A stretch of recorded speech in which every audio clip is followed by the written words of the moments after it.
আরে কি ব্যাপার, ওইখানে আবার ওইটা কি? ওইটা তো দেখি পেয়ারা, আমি ওটা খাবো।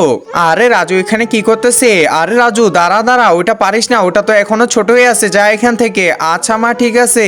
আরে রাজু তো দেখি মন খারাপ করলো, একটা কাজ করি, ওর জন্য এই যে পেয়ারাটা দিয়ে রেসিপি বানাই দিই। এই তো পেয়ারাটা কেটে নিলাম, এরপর পেয়ারার ভিতরের অংশটা আমি বের করে ফেলবো। আস্তে আস্তে বের করতে লাগবে। এই তো বের করে ফেললাম, এবার এটার বের করে ফেলি। এই তো বের করা হয়ে গেছে, এবার এটা ব্লেন্ডারে দিয়ে দিব। এই তো ব্লেন্ডারে দিয়ে দিলাম, এরপরে কিছু চিনি দিয়ে দিব, এরপর দুধ দিয়ে আর একটু এই যে প্যাকেটের দুধ দিয়ে দিব। এই তো সবকিছু দেওয়া হয়ে গেল, এবার ঢাকনাটা লাগিয়ে দিয়ে ভালো করে ব্লেন্ডার করে নি। আরে বাহ, অনেক সুন্দর ব্লেন্ডার হয়ে গেছে। এখন তাড়াতাড়ি সেকনি দিয়ে ছেঁকে নিতে লাগবে। এই তো সেকে নেওয়া হয়ে গেল, এবার এই যে এটা পেয়ারার মধ্যে দিয়ে দিব। এই তো পেয়ারার মধ্যে দিয়ে দিলাম। একজন মা কতটা আপন হয়ে থাকে, যার মানেই তাকে জিজ্ঞাসা করে দেখো। তো দেখা যাক বন্ধুরা, এই মায়ের জন্য কে ভিডিওটিতে লাইক এন্ড সাবস্ক্রাইব করে, আর যারা মাকে ভালোবাসো না তারা ভিডিওটি থেকে দূরে থাকো।